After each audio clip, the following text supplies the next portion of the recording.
just like the DST, if I had known about this, 3 years ago, I probably would have saved a lot of tax on my own crypto stupidity and exiting too soon, because I didn't know. I literally didn't know. Talk about how to create irresistible possible to speed up the know, like, and trust in a way that actually gets your service people to do the thing versus just, not do the thing, if that makes sense. Yeah, boy, that's I think a critical topic to cover. And the entire perfect offer formula is separate from the concept of the emotional connection or the know, like, and trust factor. So like that is separate. Like if I'm going to compare two people that I fully know, like, and trust, it's why I'm willing to go to a realtor that I happen to know makes a lot of great deals and they're kind of a shark, versus, like, as you mentioned, maybe my brother-in-law who's a realtor and I go to him because I happen to, right? I know, like, and trust both of these people, but one of them is going to have a better offer. So, I think as it relates to putting the perfect offer formula kind of off to the side for a moment and saying, how do we get people to know, like, and trust us? Because in some cases, especially, let's talk about, this is a recurring theme in this podcast, it seems, is this concept of the DST. It sounds too good to be true. And some financial vehicles sound too good to be true. Crypto sounded too good to be true. And a lot of, there's a lot of money lost very recently around those fears.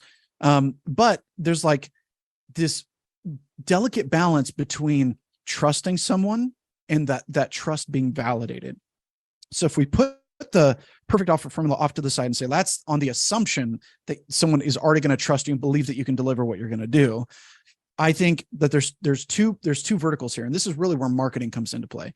The perfect offer formula is when you're actually making the sale, whether it's on a call or you're having someone buy on a checkout form. All those parts of the offer are when they're making that actual buying decision. Before that, there's what I call horizontal and vertical marketing. So we're always fighting two things. And if anyone takes away a gold nugget from this, hopefully this is the most helpful. You're fighting for two things. Number one is a great offer. You want to have the best offer. That's that first part of the conversation we just had, because the better offer is always going to win. Number two is this relational aspect, which is fighting obscurity. Because if I am known for having a great offer, I will be tremendously wealthy. If I'm known for having a bad offer, I'm going to be called a scam artist and people will give me a bad reputation. If I have a great offer, but I'm not known, then I'm broke, right? And if I have a bad offer and no one knows about me, I'm still broke, but I also have a crappy business, right? So we want these things to be in parallel where people know about us. We're not obscure and they know that we have a great offer. So with that, this kind of horizontal and vertical marketing, horizontal is very much about shouting to the world, to more people. This is what we call opportunity volume. How many people can we let know that this thing exists? Just like the DST, if I had known about this, 3 years ago, I probably would have saved a lot of tax on my own crypto stupidity and exiting too soon, because I didn't know. I literally didn't know. So that was a loss for me. But if I had known, I could have protected myself, right? That's a great example. So we need to let more people know that this thing exists, not even to get them to buy it or to interact with it in any way.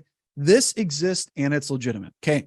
Then we dive into vertical marketing. So we're taking those people who came on the horizontal plane, they've heard our message, and we dive into deeper relationship with them.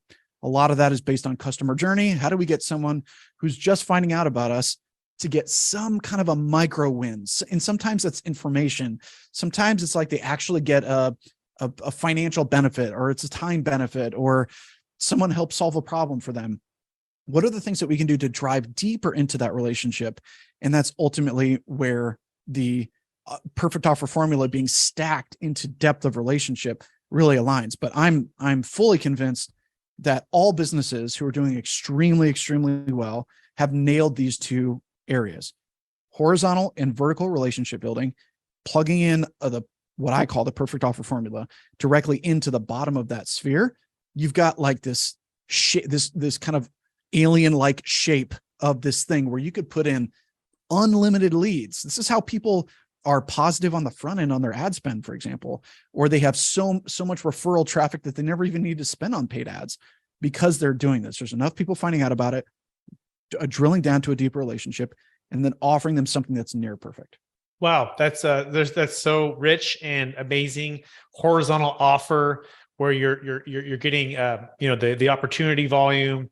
You're having a chance to connect with people, increase that know, like, and trust, or more so increase that actual knowledge of the actual product itself. And then the vertical would be increasing that know, like, and trust in the brand. Or sometimes, I guess, I imagine sometimes they cross over, but you got to have a strategy for both. If I'm hearing you correctly.